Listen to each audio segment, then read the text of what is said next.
wow. No, thank you so much for that wonderful introduction. Really excited to speak to all of you today. I'm going to go ahead and start sharing my screen because I have a short little presentation to share with all of you over the next 30 minutes for this slot. And like was already mentioned, my goal is to share with you some really cool things that we've been doing with some organizations around employee financial wellness and helping employees get in a better place financially, especially when they're really focused on their core jobs. We also want to make sure that they're focusing on other areas of their wellness, and financial wellness is one of those that's, I think a lot of folks are realizing is maybe more important now than it's ever been, especially with the impact of COVID and a lot of those things that we've seen. And so my goal is to talk to you about what we're doing here at Truist Bank with our program that we're calling Truist Momentum, which we actually offer at cost at no profit to Truist. It's completely product agnostic. We're not selling, checking and savings accounts or anything like that. It's really there and really designed to help employees get in a better place financially with an education-first model. And so it is something that is very new and is actually relatively rare in the financial industry, because there aren't some of those strings attached from a cross-selling standpoint, and we're really proud of what we're doing. And so I want to share some things with you.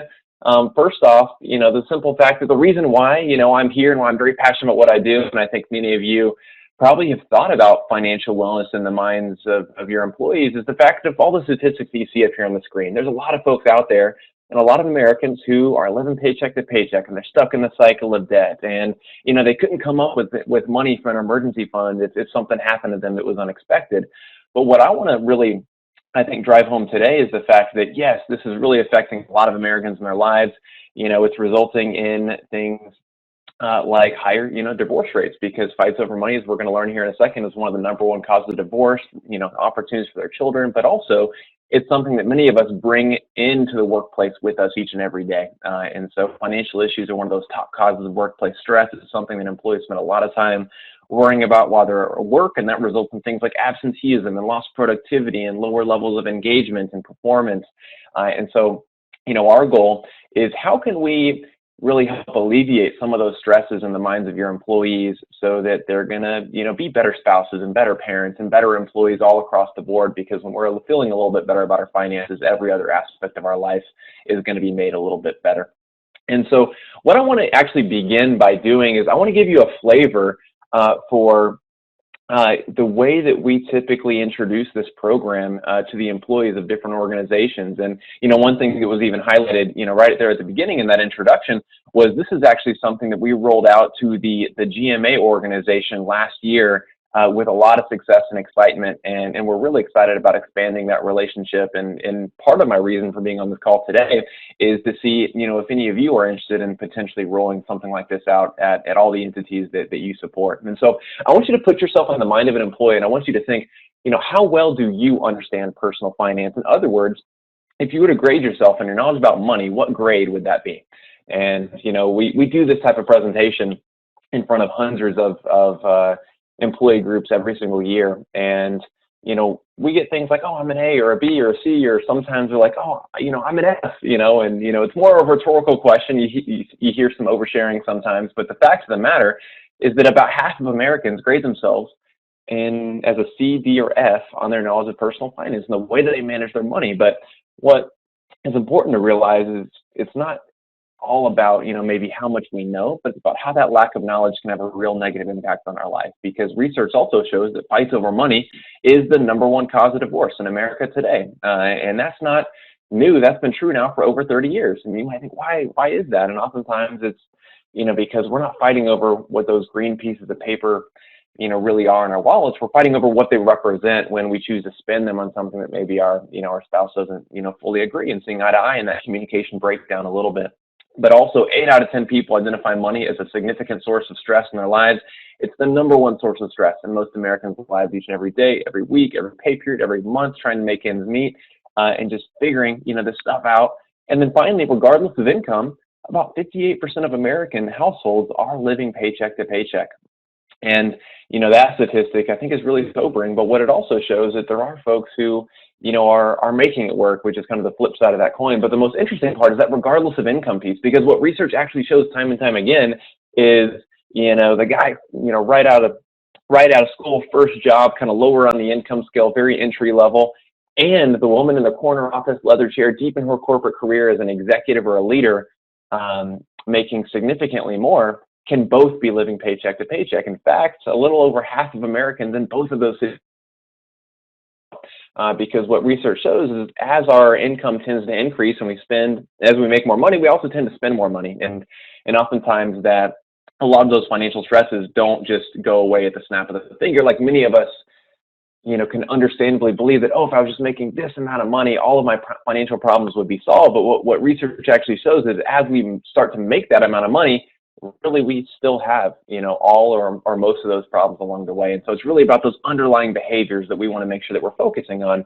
And that's going to help lead us to something called financial greatness. And that's what our program is all about and what we want to help individuals achieve. And I want to make sure we really define what is financial greatness and what does that actually mean? Because in today's society, most people talk about financial success in terms of two main things. Number one is income. And we'll say things like, wow, he makes six figures. That guy is rich.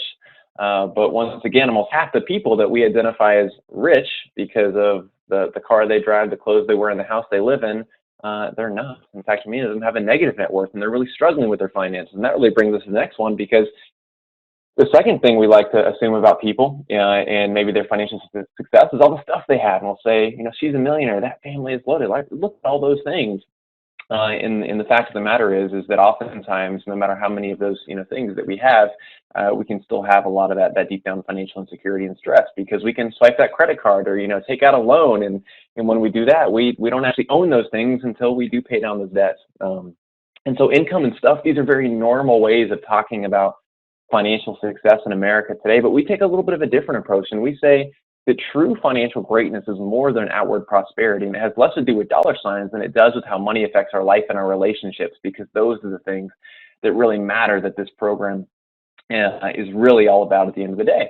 And speaking of those things that really matter, I want to introduce you to kind of our values-based approach, and I want you to think about, what do you value in life? What are the things that are most important to you and that you care more about than anything else in the entire world? I'm trying to think out what's the number one thing that you care more about than anything else.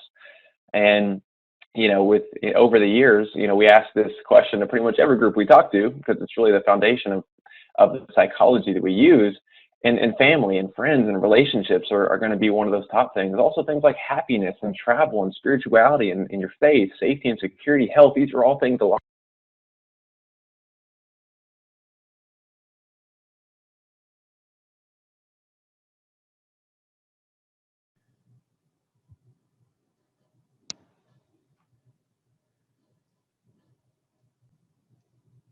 Sounds like you're having a little audio issue, Ben. Yeah, can you hear me now? We can hear you now. Okay, my call dropped, so I just switched over the computer audio real quick. Sorry. Not a problem. Little mini heart attack, but I'll keep on cruising. And so when we're talking about values with employees, the one thing that we like to ask them is, number one, what are the things that are most important to you, but what does that have to do, anything to do with personal finances? And, as they start to think about that, they realize that our spending and the way that we manage our money should be in close alignment with the things that matter most to us in life. And that simple idea, it sounds very simple and very easy, but that is by far the hardest thing to do in all of personal finances when it comes to money, because we're constantly bombarded with all these nice new shiny things that we can buy, and advertisements and commercials and companies trying to sell us stuff. But at the end of the day, many of those things, no matter how much we might initially, want them, might not be aligned with the things that we said at the beginning are really, truly most important to us. And so that's going to be an ongoing battle that we're going to talk a lot about in our program. And so, we've kind of laid that foundation and talked about values, which are going to be the defining kind of force behind every single decision that all of us make. And all of our values are going to be different and unique to each one of us. So it's not going to be the same answer every time. I want to kind of talk about how do you achieve financial greatness and what are the knowledge and behaviors that separate those who reach financial greatness from those who do not. And in our program, we have a concept called the greatness gap, where over on the left, you've got financial meagerness and stress, those who are living paycheck to paycheck, they're stuck in the cycle of debt. Oftentimes we haven't been taught a lot of these things. And so some of that financial education and literacy just isn't there because they haven't had access to a program like this before. And about 60% of Americans are hanging out over there on the left, just to give you an idea. But then over there on the right is financial greatness. And that's an area where folks are, aligning their spending with their values and focusing on the things that are most important to them and ignoring the things that aren't, even if maybe society and peer pressure tells them that maybe they should more than they think. They're also saving a little bit of every dollar they make. They're investing the difference. They're never going into debt for things they don't need, and those 8 pillars. And so our program is grounded in what we call the 8 pillars of financial greatness, or the 8 key subject areas of personal finance an employee can expect to learn more about as they go through our program. Everything from saving to emergencies, to budgeting and living within your means, to getting out of debt, insurance, estate planning, investing, giving back, all those types of concepts along the way. And what research has actually shown us is that those individuals over there in financial greatness, those families, you know, most of us would assume, oh, those are the doctors and the lawyers and the engineers and the executives and that kind of thing. But as we dig a little bit deeper and have gotten to know and done a lot of our own research, one thing that we did over a decade ago when we created this program is, first we'd ask people, how much money they have and what their net worth is, to really make sure that they're over there and they're doing the right things. And then the second question we'd ask them is what did you do for a living? How did you get there? And normally we're talking to people with $1 million or more in net worth and have done a lot of the right things over time. And the top 3 answers are things like, I'm a nurse, and I was a school teacher, and I was a mechanic, right? Simple, everyday people reaching financial greatness every single day. But things like nurse reaches financial greatness doesn't hit the 6 o'clock news at night. There's not enough drama in that story, I think, in today's world, but it's happening each and every day. And we really want to celebrate those stories and those people. And that's how we created this program. We took those stories, those behaviors, and backed out all of that information and formed this 8 pillars program. And in that time, we've rolled this program out to hundreds and hundreds of different companies and organizations all across the country. Me and my team, we are based in Atlanta. And so most of those, I wouldn't say most, but a very, very high portion of those happen to be a lot of Georgia-based organizations, especially in the private sector, companies like Delta Airlines and Home Depot and Chick-fil-A and Taco Mac and Willie's Mexicana Grill and Waffle House and lots, dozens and dozens of names I could rattle off, all use this program to help their employees get in a better place financially. And one of those is also GMA, which is why I'm on this call today and excited to share some of those things. So that's kind of the intro I wanted to give you, so you get a little bit of a flavor of kind of what we stand for and what we believe. But now I want you to take a step back, take your employee hat off, put your leader, your risk manager hat back on, and think about, okay, what does financial wellness have to do with your organization? Some of those things hopefully are becoming a little bit more clear. But what I want to do next is I want to share with you a case study of another Atlanta-based organization, the Orkin Pest Control Company. Their parent name is Rollins, and so they go by a lot of different brands, but they all focus in the pest control industry, and they're actually one of the largest publicly traded pest control companies in the world. And they're just located right here in our backyard in the Atlanta area. And they've been one of our strongest, best clients over the years. And so I really wanted to share this story with you, just to give you an idea of what a workplace financial wellness program actually looks like in practice, and some of the things that we're helping companies and organizations solve that I think we might also be able to help the organizations that all of you work for. And so just a little background in all, I think the most important thing with Orkin is they're very large. They have over 12,000 employees, but just so you know, we've rolled this program out, even to municipalities that have, under 100 employees. And so, size is not the end all be all. We definitely want to make sure that we're doing the right things for the right reasons, regardless of an organization size. But this is just an easier one to highlight, I think, because of the way that they went about some of these things. But for this case study, what I really want to hit up is we're going to talk about the problem, what Orkin was seeing, and really what made them reach out to us and consider this. Then talk about the program that we rolled out, and then finally talk about the progress and results that we've seen over the years. When it comes to the problem, this is probably straightforward. I think a lot of you, might even see this in your own organizations, maybe personified in different ways. But the one thing they were starting to realize is there were some personal finance concerns with their employees, especially when it came to things like garnishments, of employee wages and 401k loans. Those are kind of the canary in the coal mine when it comes to what are some ways that we can really tell that our employees might need some extra support. They also were noticing some organizational disruptions. So things like an increase in absenteeism, things like decreases in productivity and employee stress, decrease in job and wage satisfaction, especially employees, maybe, asking for raises because it was more of a need-based thing rather than a performance-based thing. And we want to make sure we're trying to solve those underlying problems first to make sure that we're focusing on merit along the way. And so when it comes to, the one thing that I want to give, Orkin and their parent organization credit for is they were already doing a lot of things that were existing and already in practice that are very industry standard, and are a good start. And so most employers do exactly what Orkin was doing, and that was they had an employee assistance fund with employees when they needed a little bit of help and what might have been in crisis. But at the end of the day, an employee assistance fund, while it's great and there absolutely is a place for it, and we are not a replacement for that, at the end of the day, that's a Band-Aid on a problem. We're still not solving those underlying issues of financial literacy and really great behaviors where we can maybe prevent some of those situations. The second one is they have an industry-leading 401k and retirement plan with a really wonderful company match and a pension, by the way, which in this day and age is really rare. But also, retirement was not the problem, because the fact of the matter is that most employees are not losing sleep at night over the asset allocation in their retirement plan. What they're really worried about is living paycheck to paycheck and stuck in the cycle of debt. And how are they going to, pay their bills next month because their car broke down and they have to, that emergency repair, and they didn't have a rainy day fund set aside. And so what we try to solve with Truist Momentum are those underlying behaviors, because what we run into all the time is when we ask employees, why aren't you participating in your 401k and getting your company match and doing these things? They know those things are important, but they say, look, I can't even think about my 401k because, that's so far off, number one. But number two is I'm struggling now. I'm living paycheck to paycheck now. I don't know where that money is going to come from. And so solving those underlying behaviors is going to be key. And then, when it comes to not only they have an employee assistance fund that can monetarily help employees, but they also have a program where there's counseling resources and things like that, but also has incredibly low utilization. And so our goal is how can we really emphasize some of these existing resources, but also attack, the real problem that really is underneath it all.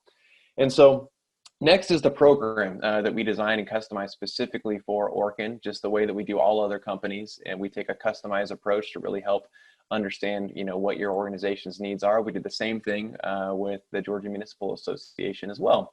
And, this is going to follow the same type of kind of high level program that we replicate hundreds and hundreds of times because it works really, really well.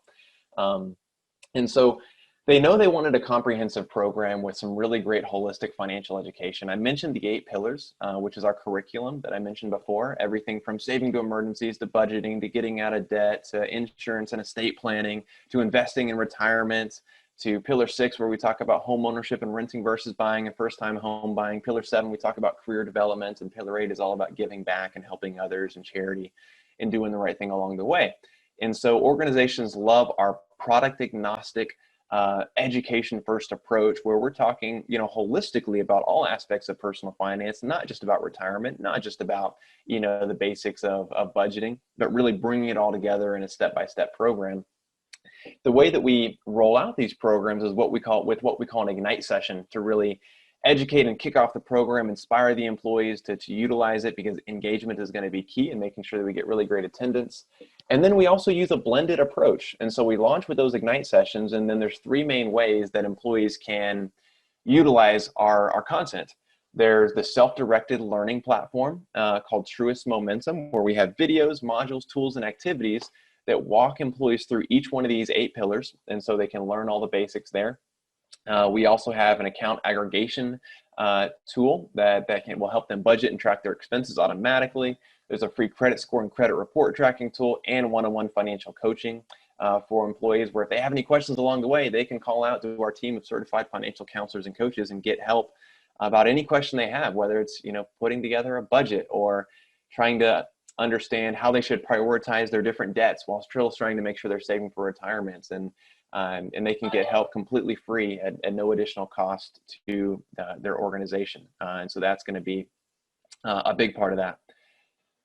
Next is we also do instructor-led training. And so we can come out in person or virtual and do webinars on any personal finance topic that we cover in our program to take a little bit of a deeper dive. If you have employees who specifically have certain needs around retirement or around budgeting and living paycheck to paycheck or saving for emergencies or getting out of debt. And then finally, we also offer hard copy materials. And so we have a really robust 100+ page workbook that's pencil and paper, can go through all the content they might find online. For employees who are more comfortable learning, kind of sit down at the kitchen table with their spouse, pencil and paper style, rather than, in an online approach with the online platform. That's also available on any mobile device, by the way, the full program there.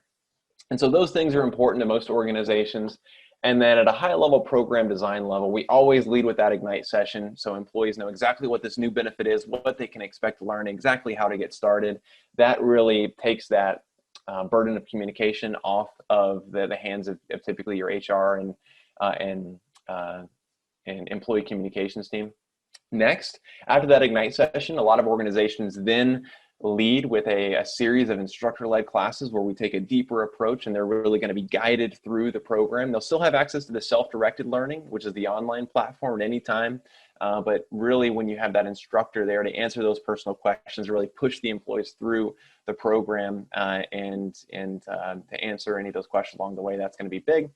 And then also providing workbooks for those who want them, and also thinking about how we can incentivize employees to get them to participate. And a lot of our organizations, think about doing even a financial contribution as a sort of incentive, maybe a match into an employee savings account, an extra day of PTO. And so there's some really creative things that we've done in the past when it comes to making sure that, employees are excited about it.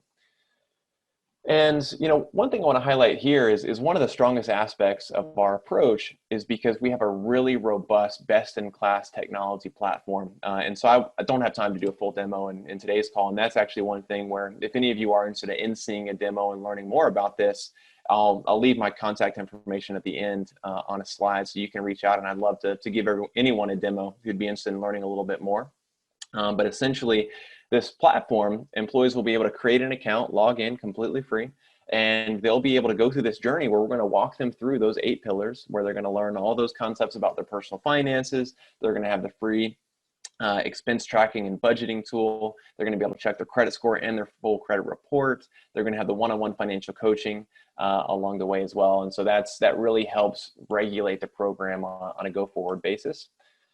And now let's talk about the progress that we've seen. And so this will be progress, that is specifically to the Orkin organization, but we've really replicated this at, all the other, companies that we've gone out to over the years. But there's 3 main key areas that Orkin specifically was looking to measure: overall utilization, satisfaction, and then behavior change. So how many people are using it? How happy are they when they do use it? And then not only are they happy, but are we actually improving their lives? Because if we make them happy and feel good, but we're maybe making them worse off, then that's a very bad thing. And so we want to make sure we're doing the right things for the right reasons.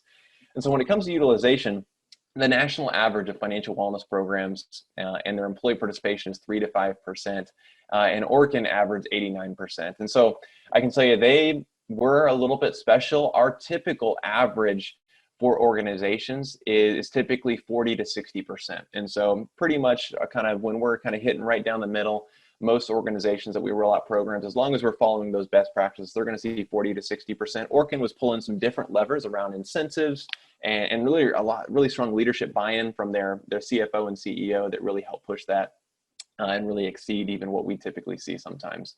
And then of those 89%, did they just check the box and go in, or were they highly engaged? And 53% of their organization, so over half, were what we consider highly engaged, where they actually went through the program in its entirety, which is really, really incredible. So next is satisfaction. And one thing that we do is that we poll employees on a scale of 1 to 10, how much did you enjoy this presentation and this program and the instructor and things like that? And so we actually received an average score when we're compiling thousands of different data points of a 9.72 out of 10, which is absolutely wonderful. And 98.1% of employees said that they would recommend this program to others, which is fantastic, and we love to see. We also saw a lot of wonderful employee comments. I'm not going to read them all. I'm actually just going to pop them up on the screen so you can just get a feel for them. One of my favorite ones is actually the kind of in the second row from the bottom. Someone said, "So thankful. God placed you in front of me today so that I can give this info to my son who's going into the U.S. Army. I needed this so much." And we get stuff like that all the time at different organizations. It really does make us feel great. But at the end of the day, our goal is very simple. It's to help your employees get in a better place financially. And if we do that, it's going to really better a lot of different aspects of their life. Here you're seeing where it's impacting their family, and their kids. And so that definitely means a lot. The second thing that we wanted to measure along the way was employee behavior change. And so here we actually looked and we were able to poll, okay, where were you? And let's get a baseline before the program and then after. And let's see if we, made a difference. And so we looked at those who were living by a budget. Before our program, 43% of employees were. After, that number was 87%. Similarly, with emergency savings account, they went from 68 to 98%. Those who knew their net worth from 21 to 94%. And finally, participants increased their investment contributions by an average of 35%, which is, when you think of the power of compound interest and how many of these behaviors and these seeds that we're planting are going to be with them for decades, we're talking a lot of financial security down the road, which is wonderful to see. But also Orkin found that because of this program, they began to see some really interesting things, internally. A lot of these were anecdotal and they were more qualitative, and they did measure some of them, but things like increased employee satisfaction, productivity, and loyalty. The fact that employees had a better understanding of their existing company benefits. And so when we're out there teaching classes on, let's say, Pillar 5 in retirement, we're not just teaching it in a vacuum. We make sure that we're educated on, what are the retirement benefits of the organization that we're out talking to at that moment, so that we can plug how great their 401k or their 403b or their, pension plan is, so that, because many of you, I'm sure, work closely kind of in the benefit space. And, the one thing that we really understand is that most employees take their benefits for granted, and they had no idea how great they are until maybe they leave and go to another organization and they're not as good. And they're like, oh my gosh, I didn't know how good I had it until I had something a little bit worse. Also, our goal is to do things like lower the 401k loans that they're seeing or the wage guard instruments that they're seeing. And that's going to result in less work for their HR departments. Things like employee theft and fraud are things that, that we see go down as well. Especially improved 401k participation. We hit that one really hard. Making sure employees really understand the benefits of their 401k or 403b or whatever retirement plan they have access to.